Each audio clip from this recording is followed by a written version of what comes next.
All right. Good afternoon, or good evening, everybody. Thank you for watching, or thank you for tuning in to the um, Georgia Prison Watch podcast and live Facebook show tonight.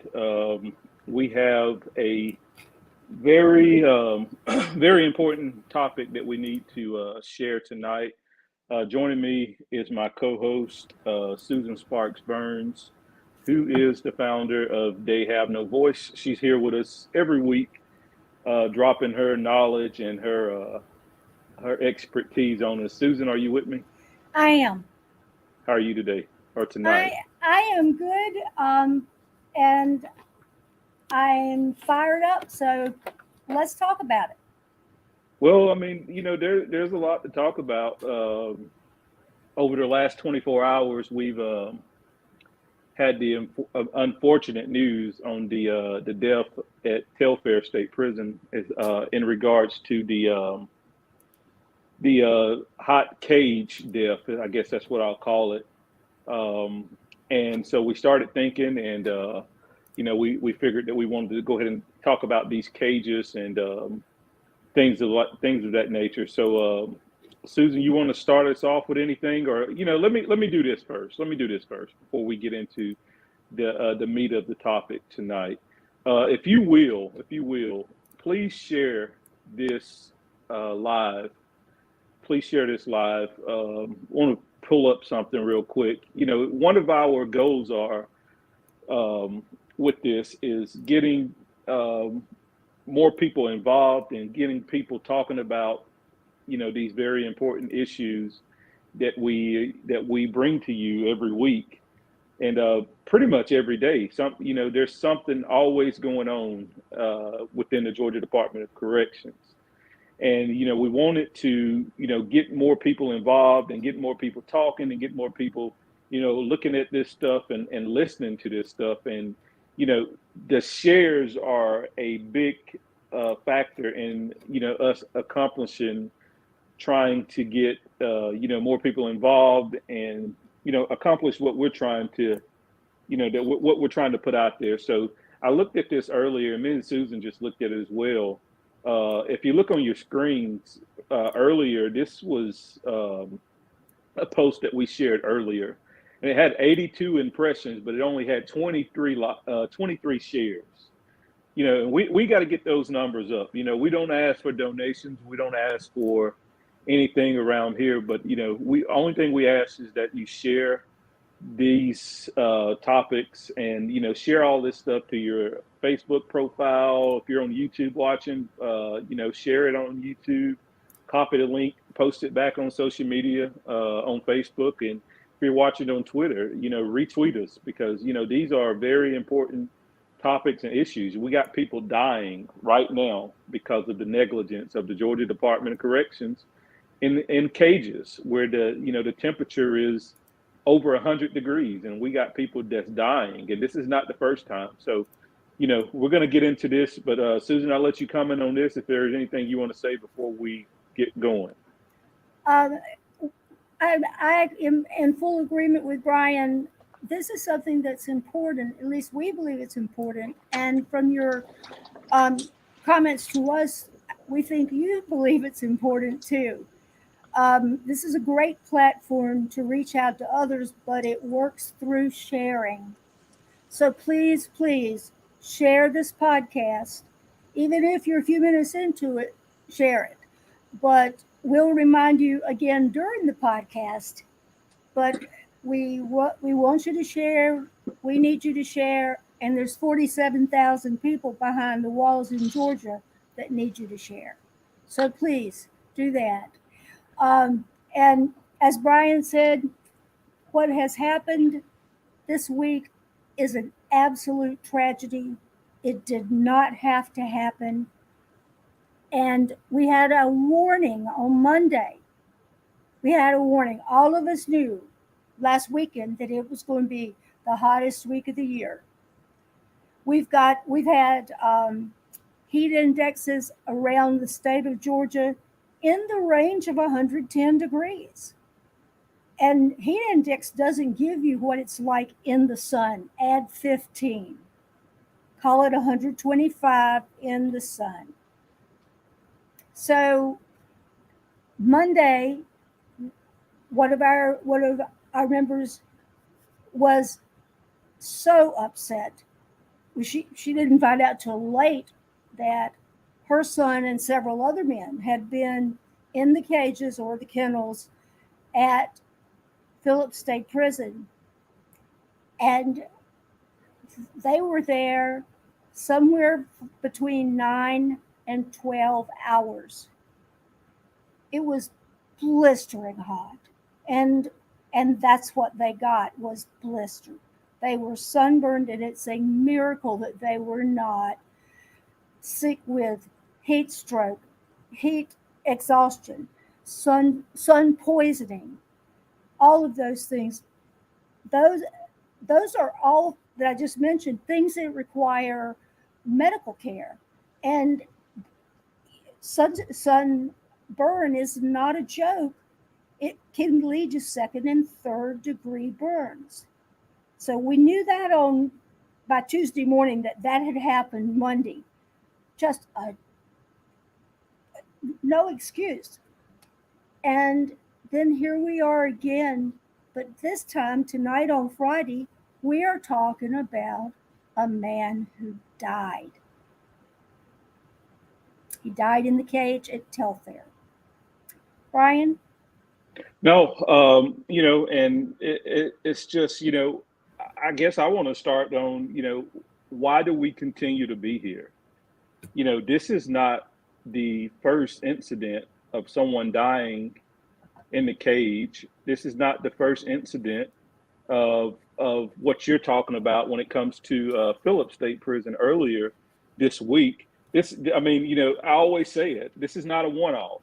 This is taking place, every single day at these facilities. And as you said, we're looking at temperatures of 95 degrees plus the heat index or the humidity or whatever the case may be. And then we get, looking instead of, it's it's 95 degrees, but it feels like 105 degrees, and then you still have these, I don't even know what to call them. I don't know if I ought to call them ignorant or dumb or whatever. I'm trying to be nice, but you have these people at these facilities who still believe that it's okay to put people in these cages. These cages, you have no access to water, you have no access to ice, you have no access whatsoever to a bathroom or a restroom or anything like that. Yeah. So you're left in these cages, and in this in Mr. Ramirez case, Mr. Ramirez had went in that cage at 10 a.m. Okay, he went in that cage at 10 a.m. They found him unresponsive in that cell at 3 p.m. So you do the math. They found him in the cage unresponsive at 3 p.m. yesterday. And when I spoke with the family and a couple other people that that may know, the family told me that his body actually got there at the ER. His body temperature was 107 degrees.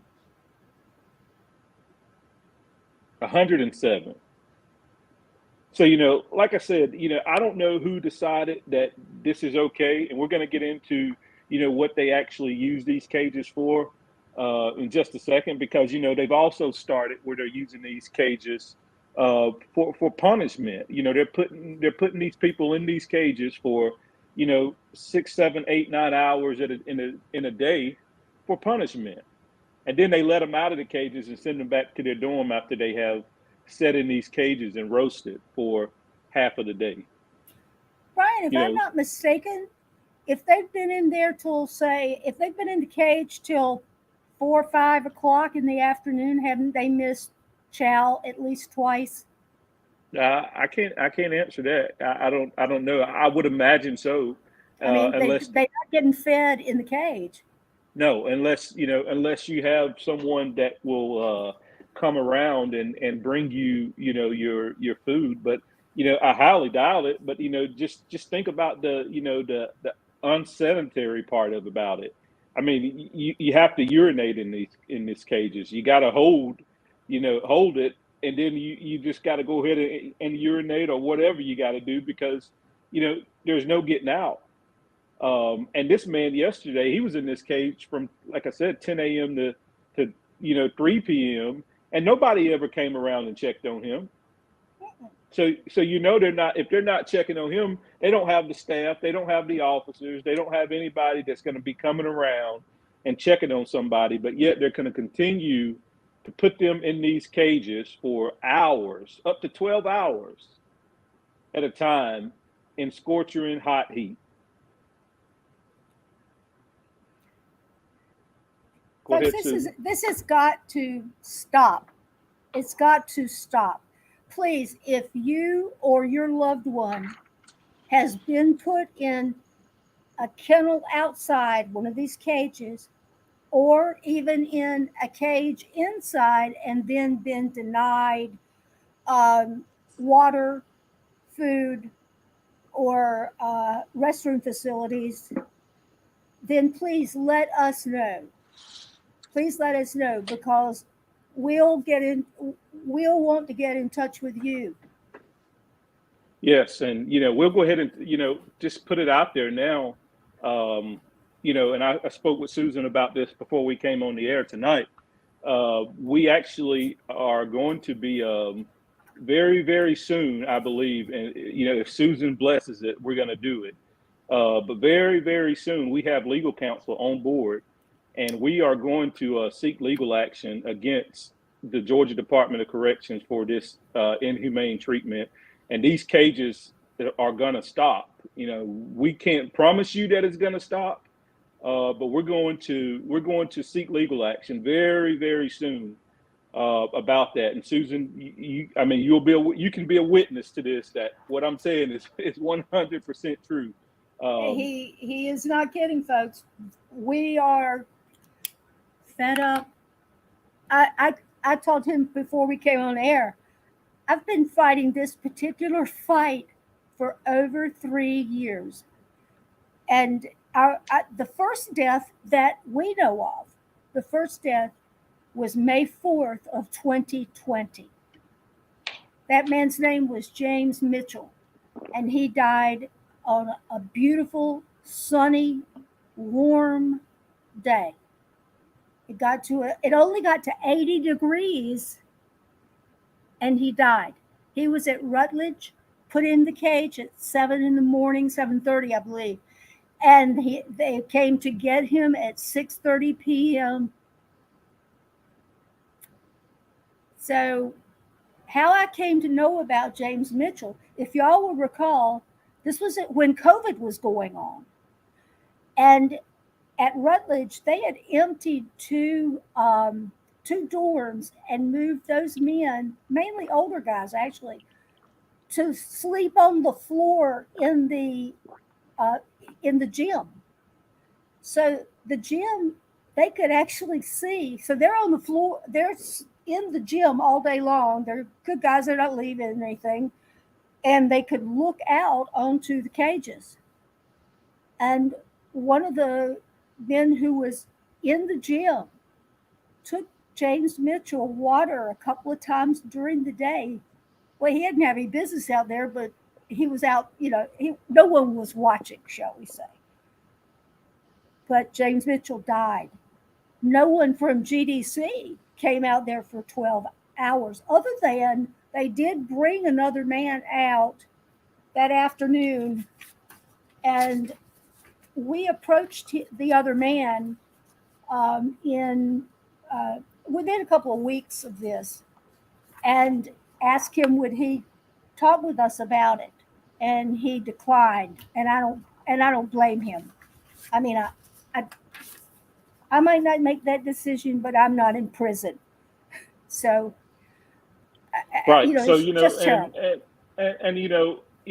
we're getting on this, and we're gonna share something, and we're gonna share a video in just a second.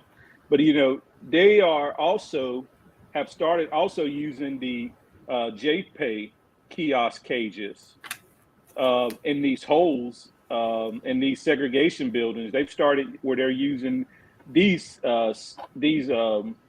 particular cages to house people in these, so it, if you can't put them in the, if you can't put them outside in the cages, then they're using these cages. And the video that you're about to see is is complete evidence. And I want you to pay a very good attention to the video that we're about to play, because no one's seen this video, but it's very important that you watch this video and that you see what they're doing. And this guy right here was left in this particular cage for almost 24 hours. But I mean, I want you to see it for yourself, because, and you can get an understanding of what we're talking about. Now, as I said, this is 24 hours he was left in this cage. Now, I don't care if it was inside or outside. It's still inhumane to leave a person in a cage for over almost 24 hours with no restroom, with no water, nothing to drink whatsoever, but his personal property. So I'm going to play this, and then we're going to come back and we're going to read a statement from an idiot who decided that he wanted to leave a comment today because he works for the GDC, and we're going to let you know what the GDC uses these cages for. But let's watch this video, and then we'll come back and we'll discuss this statement by this staff person.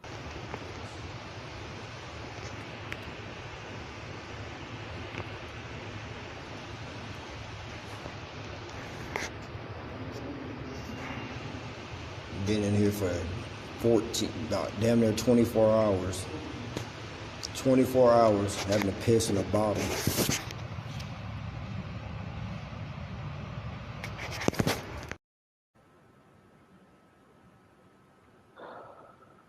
Susan?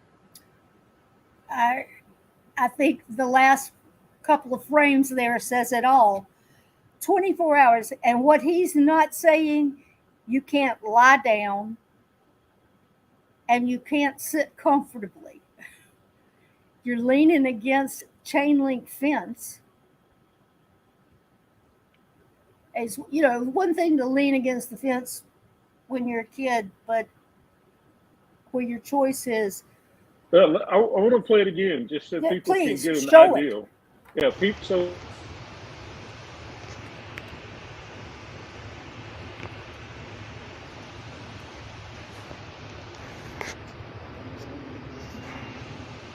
Been in here for 14, damn near 24 hours. 24 hours having to piss in a bottle.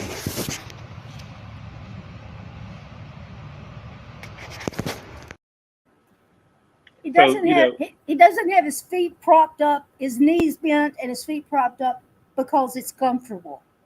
He can't stretch his legs out. So, and then we make, I'll let you read this, Susan. We let this Lionel Harris, he tells us what the GDC, he works for the GDC. He's nice. He's a officer, because I went to his page earlier, and he had all of the nice pictures of uniforms and the badges and all this stuff. So, Susan, if you want to start with this, we'll go over, what he says these cages are used for. These are recreational pens. Inmates are placed in them to get sun and to recreate. Some of them are so brutal to each other, and recreational activity is a state mandated policy. This is how they're kept safe while recreating.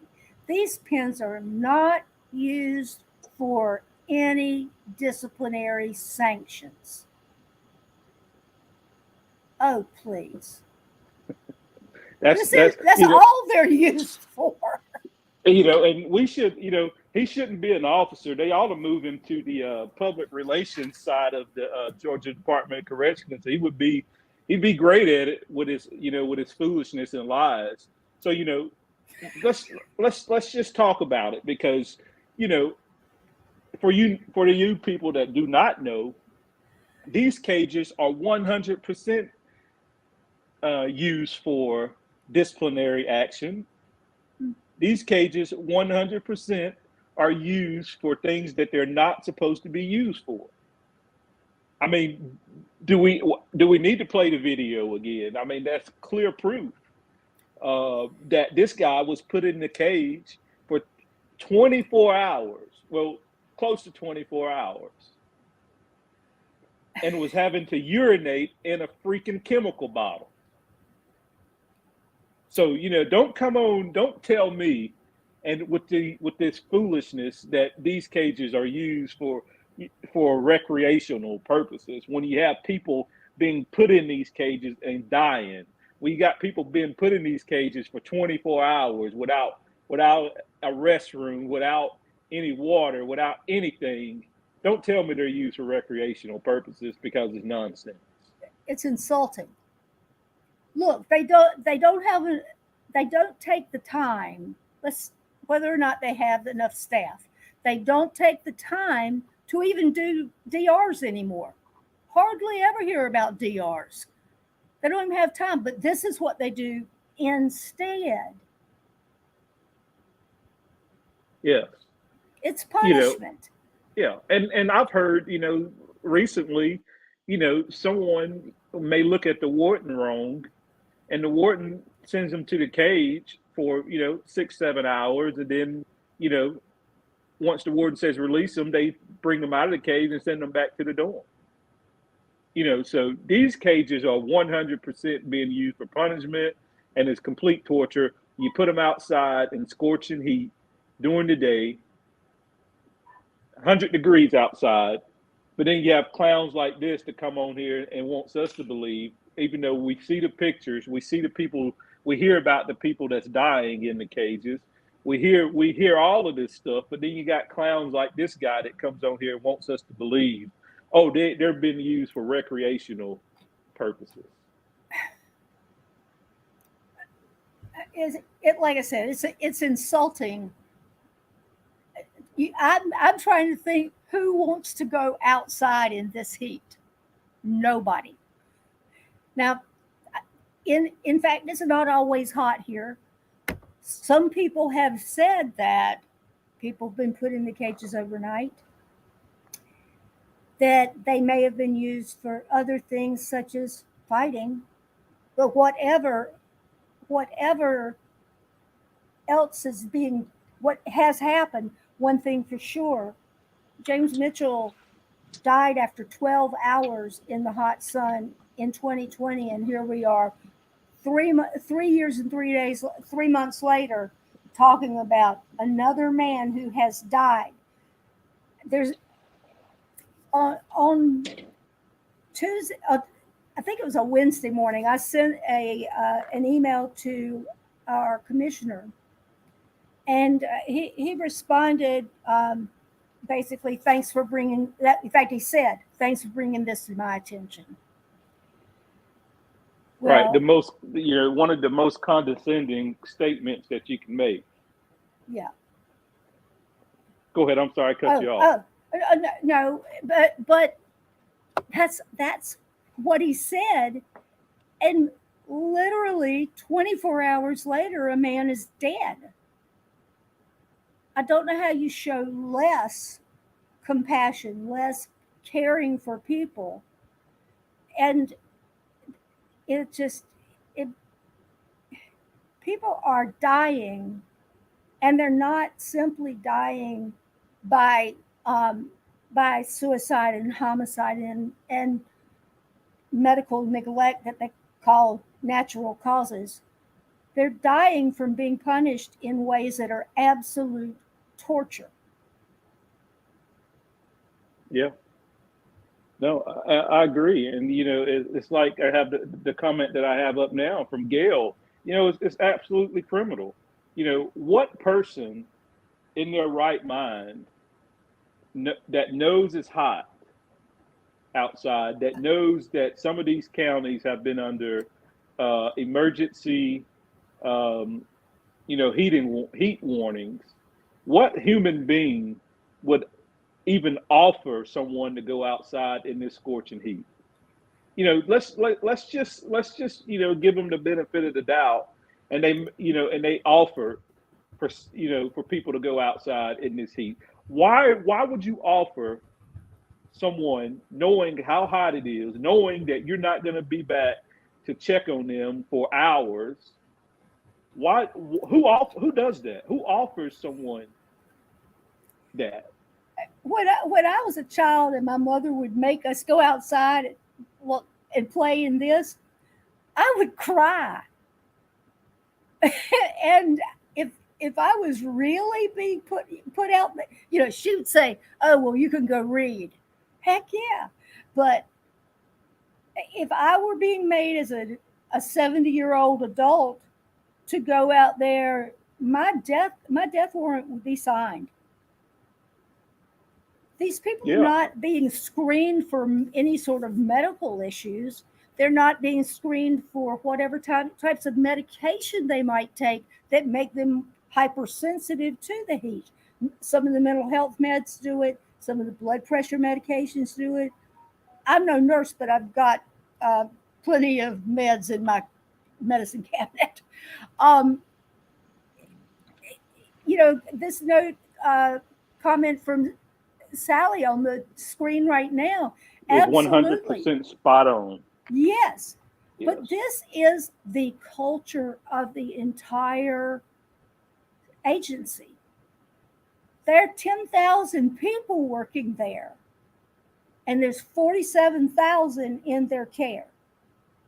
These people are the inmates. These are human beings who have no choice of where they get put, what time they get up, what time they go to bed, any of that. All choice is taken away. I mean, as people are prone to tell us, well, it's prison. Yeah, but it's not a death sentence. Right. No, and that's what it's turned into. It's turned into a death trap. It's a 100% death trap. And Bobby, was it Bobby Joe Ingram said, she asked us, why has the news not picked up on this? And I'm going to say a couple things. I'm going to answer to this. Actually, yesterday, I think it was yesterday, me and Susan actually did a sit down interview for I guess a news story that's going to be airing in the next few weeks about these conditions that's going on. So people are some of the news organizations are starting to pick this stuff up, and to their defense as well. And we heard this yesterday, and Susan can verify it as well. We heard it yesterday. These news organizations have just the hardest time as we do trying to get any type of comment from the GDC, trying to get any type of explanation whatsoever from the Department of Corrections. So, they're left with their hands in the air. If they don't talk to them and give them their side of the story, they're just reporting on a one-sided story. So, but it's been told to us, and it was told to us yesterday, that, they have a hard time getting any type of explanation on what we see in these videos from the GDC. Susan? The GDC shut down essentially, not entirely, but in effect, their press releases on inmate deaths in May of 2020. At that time, they had, I believe, around a dozen deaths from COVID, and it got shut off. So we get very little information out of Department of Corrections. When you've got an agency that is caring for people, doesn't this merit some comment from Georgia Department of Corrections? Yet again, there's been a death where someone's been placed out in full sun for hours and died. Well, no, I mean, they put they're constantly issuing their press releases with the contraband that they're finding. Oh I yeah. think I think that tells us where their priorities are. Yeah, I believe TAC was at GDCP this week and at Central this week. So that's it, boys. You know, get get those knives, get those cell phones, get some tobacco. And actually, one of my friends whose father is in prison here in Georgia, he doesn't have any teeth. He's an elderly man. He doesn't have any teeth. And they when they were inspected, they took away his straw that he uses to drink his apple juice. So that's the kind of priority we've got.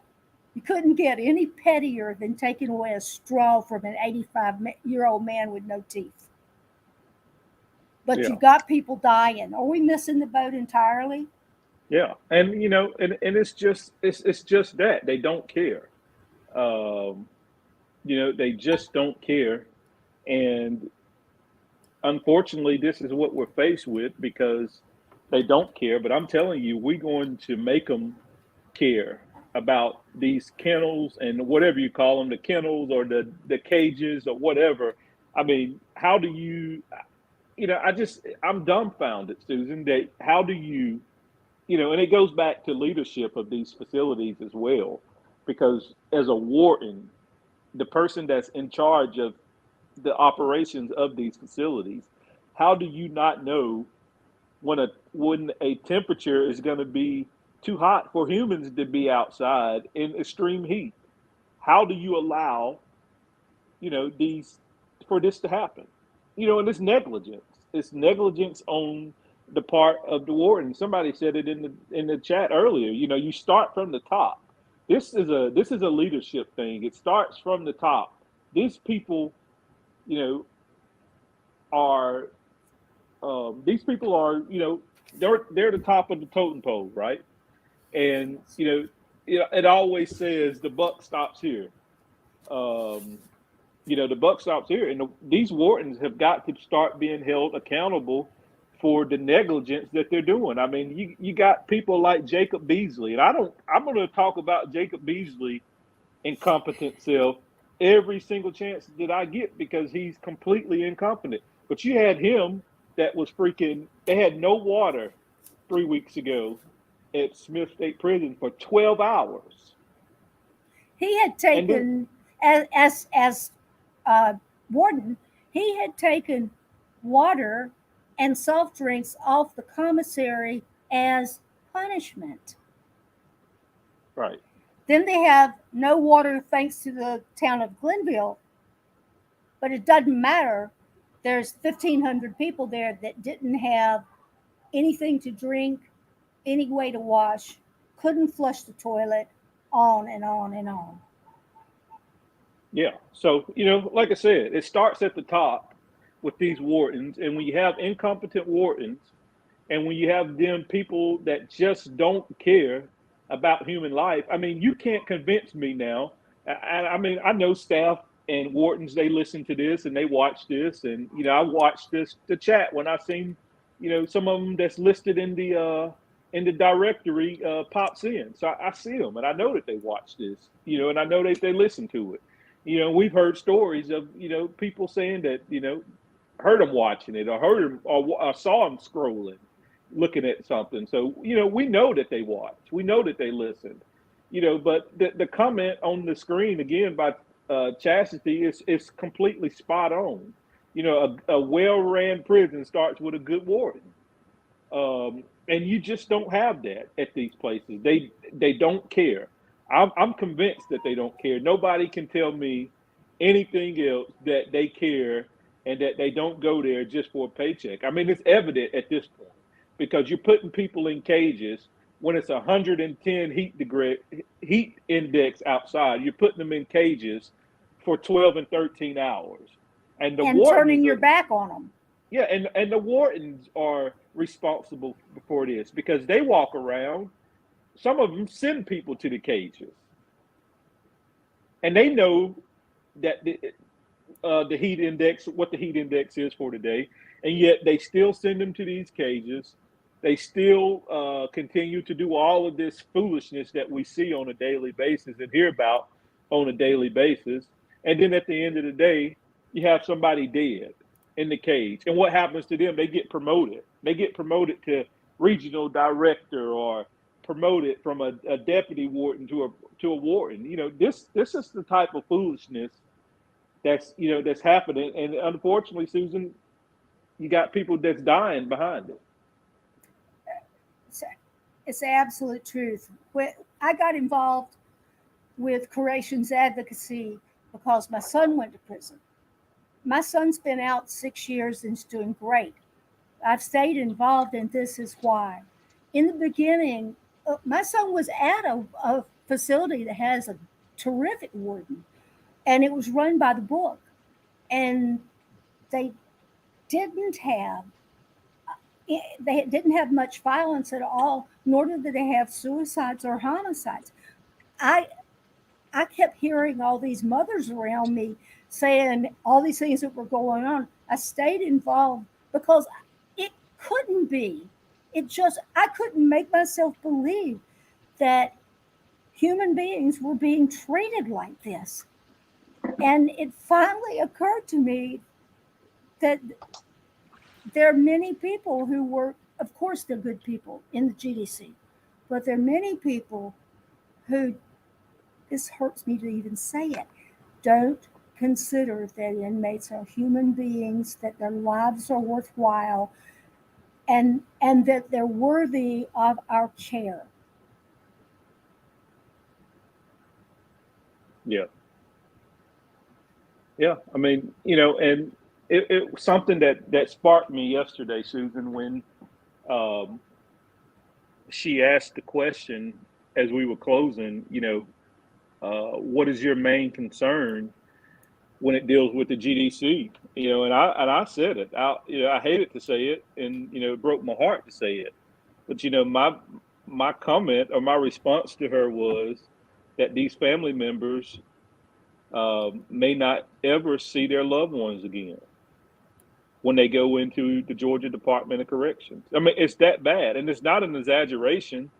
And I hate to say it, and I feel real bad saying it, but I mean, it's the truth. You got people that's going into these facilities on probation violations for, 12, 13 months, and they're not making it out. No. It's truth. I mean, it might be harsh to some, and it may be not the right thing to actually say. But I mean, that's the reality of it right now. People are going into these places, and they're leaving out in body bags with zero amount of time, or they're going into these facilities with 2 years and catching life sentences. Yeah. And that's the stern reality of it. Go ahead.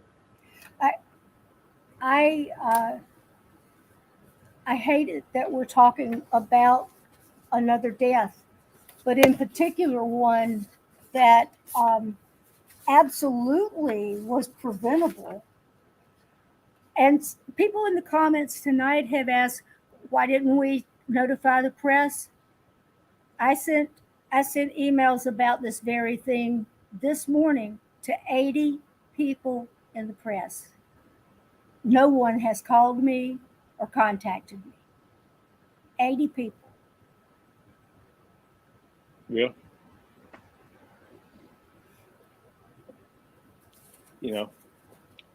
It's unfortunate, and until people start to realize that these are human beings, and that they're due the exact same care. You said something yesterday, is that these people did not receive a death sentence. They were sentenced, and should some of them be in prison? Probably so. But at the end of the day, the judge did not give them a death sentence, because if anybody's with a death sentence at Smith State Prison or Telfair State Prison, then they got some problems. They're housed wrong. But the judge didn't sentence them to death. No. And every day we're seeing people die when it's preventable. It's preventable, and it just seems that the top of the leadership in the Georgia Department of Corrections is completely blind or deaf to what's going on. And they're too busy trying to save an image. That they're missing the major stuff that's going on. And I got news for them. Their image has been tarnished. Their image was tarnished 5 or 6 years ago.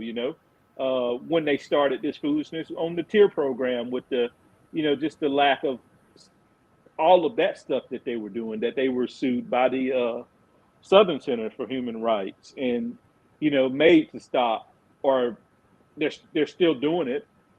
But they're still doing the same stuff that they were just sued up for 2 or 3 years for and lost.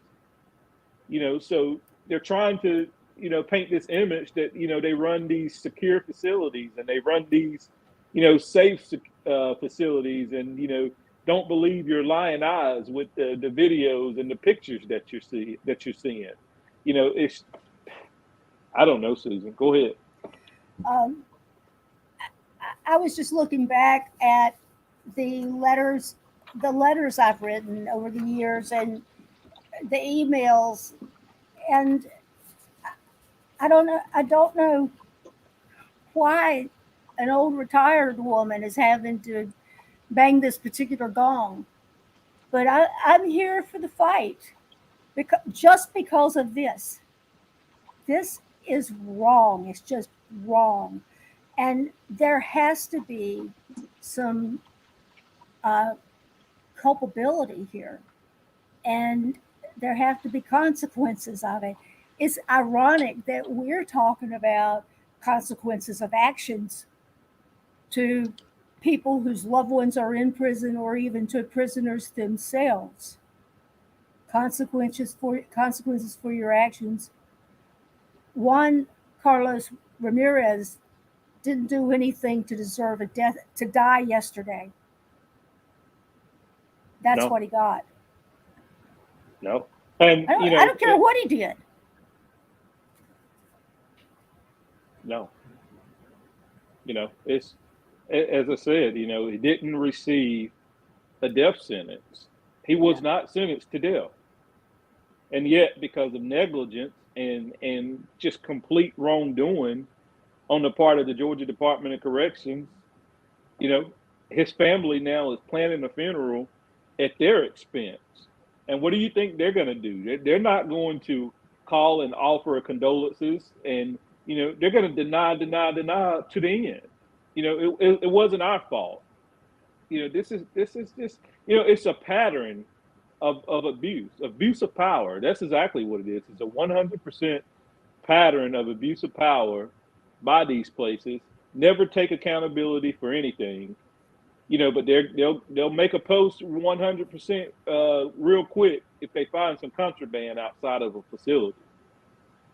But this is what you're dealing with, Susan. And I just thought about this. They never, or they have not in 2 or 3 years now, put out a press release and offered condolences to anybody that dies in their care. No. I mean, this is the type of people that you're dealing with. It goes back to Ronald Phillips. Just a few weeks ago, his mother was called hours later. They decided that they wanted to have a retirement party for someone. I think that's what it was, a retirement party. A retirement party for someone. It was her promotion. They were celebrating. Well, a promotion for someone. And you had a dead body in the hole at Hancock State Prison who had been killed. But they wanted to continue their celebration for someone that was getting a promotion, that they didn't even have any courtesy, any respect whatsoever to call a mother and tell them that their son had been killed in the hole, and it was because of their doing. So when you come to this courtesy, you come to this, respect, and you come to morals, they don't have any. And like I said, nobody can tell me any different at this point. no. You No know, one can tell me different. there was a death at Phillips State Prison back in, it was in the summer, I believe, of last year. Fabian McBride, his mother was FaceTiming people that he was in prison with, and she said, my son's there. They said, no ma'am, no ma'am, your son has died. This is other inmates telling this boy's mother. I don't mean boy badly, I mean he was 19, 21, maybe 19.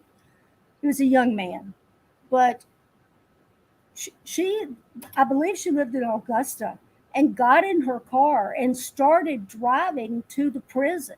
And finally, now it's a long haul between Grovetown and Buford. She got a call on 285, uh, you know, to tell her that her son was dead. He was dead before she ever left home. Yeah, And this was the lady that she had been calling the facility for hours, and yes, she actually called the facility, and the lady that answers the phone, and I know it was a lady because she said it was a lady, but she said the lady that answered the phone put her on hold and came back and said, "Ma'am, your son is fine. He's in the dorm." The lady lied to her. yes, he was dead.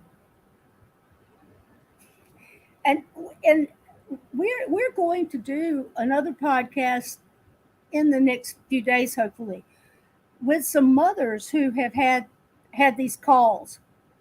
And I promise you, none of them are saying the nicest person called me.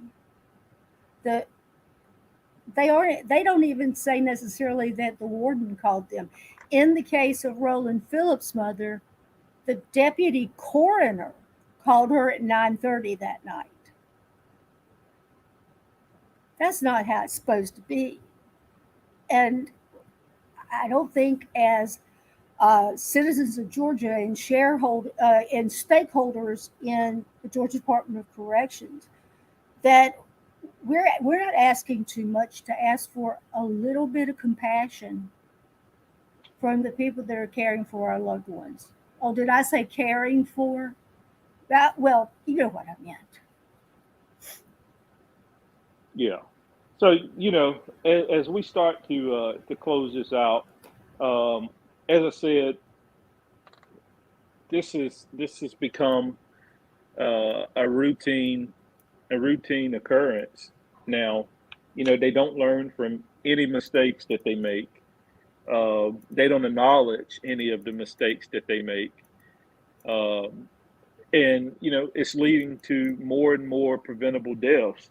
We thought we knew what happened when COVID hit, uh, and they made like they was doing all this stuff, and they weren't doing anything, uh, and they had a a number of probably preventable deaths, but this is what you get, and it's becoming a everyday occurrence with these people.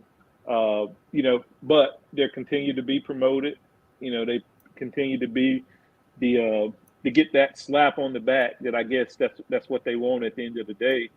Um, but it's just this is the kind of stuff that's just completely heartbreaking. And it's unfortunate that we're having to come here on a Friday night and tell you guys about it. The number that's scrolling at the bottom of your screen, I employ everyone to call that number.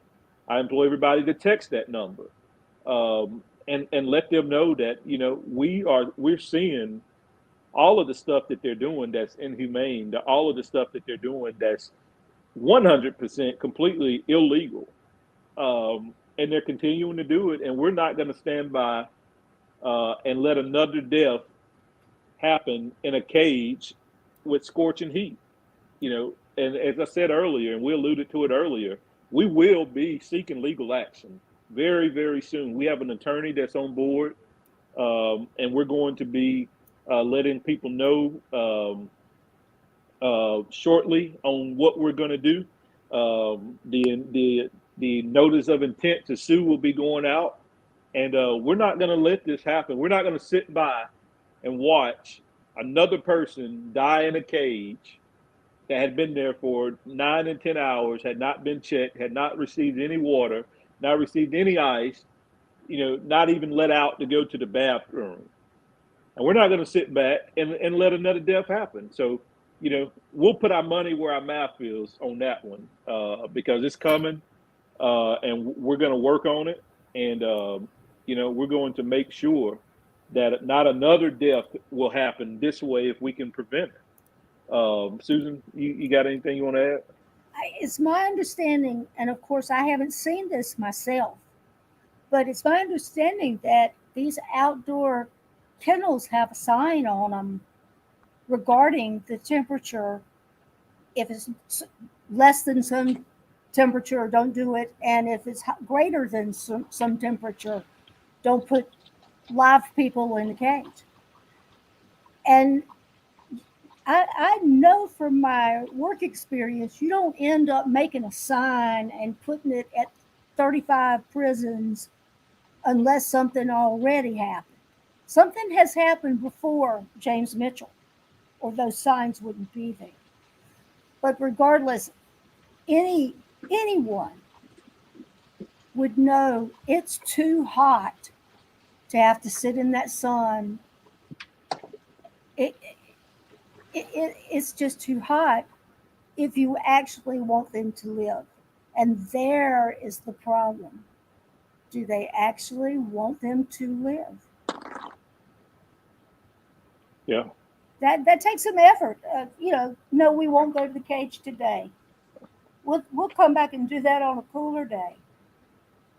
It's got to be something. It is the culture of the Georgia Department of Corrections. The wardens, people are right that are making comments on this. The wardens do have the ability, they have the authority to say, we are not ever going to use those again. They could chain them, they could weld them shut. They could truly prevent it. And a warden who's running a prison has got 300 employees and he's got 1,500 people there. You don't think he's got the authority to make those cages inaccessible? Of course he does. Or she. It just takes a little bit of common sense and a heart. Well, that's preaching to the choir when it comes to common sense and heart. I really don't know what else to say about this, except it's going on wherever your loved one is. We have pictures, not much like that video that Brian showed earlier, of the indoor cages being used cruelly and inhumanely. Oh, that's the language from the Eighth Amendment. Yeah, cruel and unusual punishment is exactly what CRIP is about. And there has to be some responsibility here. And Brad and I can't make that happen other than by doing what we're doing. And here again, we're going to ask you to share, share, share. Your friends and neighbors, for the most part, don't know what goes on behind the walls of Georgia prisons. They wouldn't believe it. I was told when I would tell people years ago about what I'd heard, no. Well, yeah. It's everything that we've talked about here tonight, and in fact, there are worse things. Well, not for Mr. Ramirez's family, but this is a prison in Georgia can be a death sentence, and that should never happen, not for anybody. Yeah. All right, Susan, I appreciate you coming on tonight. As Susan said, please like, share this on whatever platform you're looking at, watching it on. It'll be available in a couple of days on our podcast platform, and I'll share that as well. Um, as I said, if you know someone that's been held in one of these cages, where it's inside or outside, please reach out to us. You can message us on Facebook. You can also email us any information that you have, pictures, video. We need it all. We have to. I don't want to keep beating this, but somebody's going to have to step in and make them stop using these cages. Surely this is something all of us can get behind. Yes. This has to Yes. stop. This has to be the last one.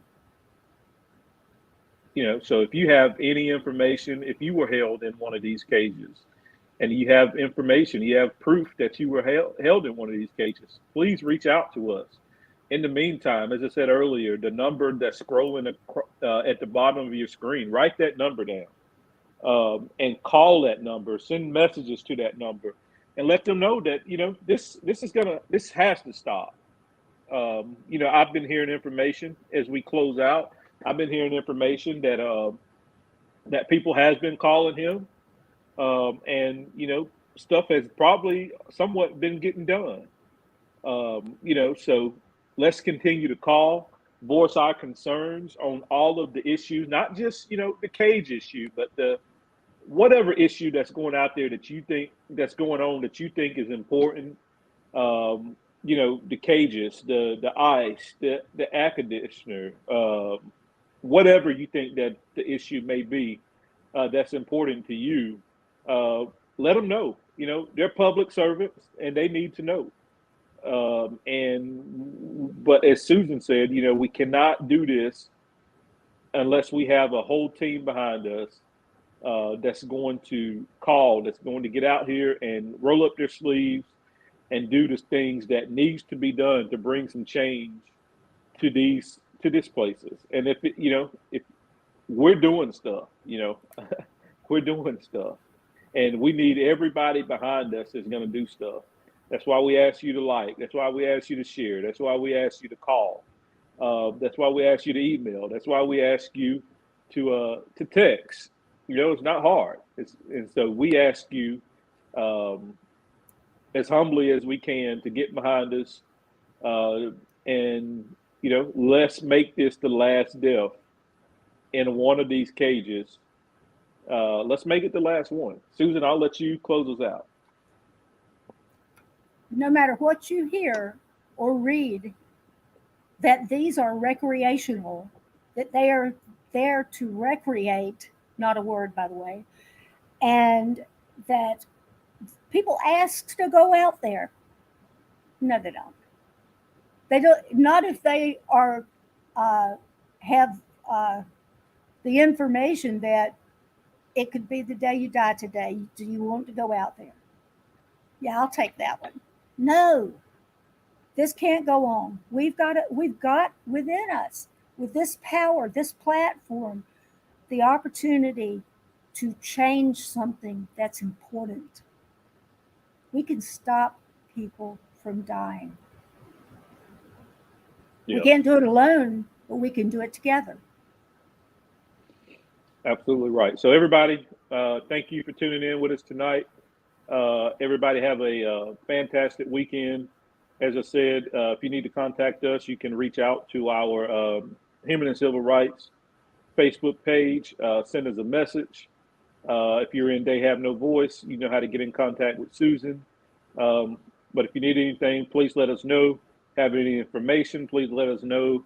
And we will look forward to everybody joining us on the next podcast. We thank everybody for tuning in with us tonight, and have a great weekend. Thanks, everybody.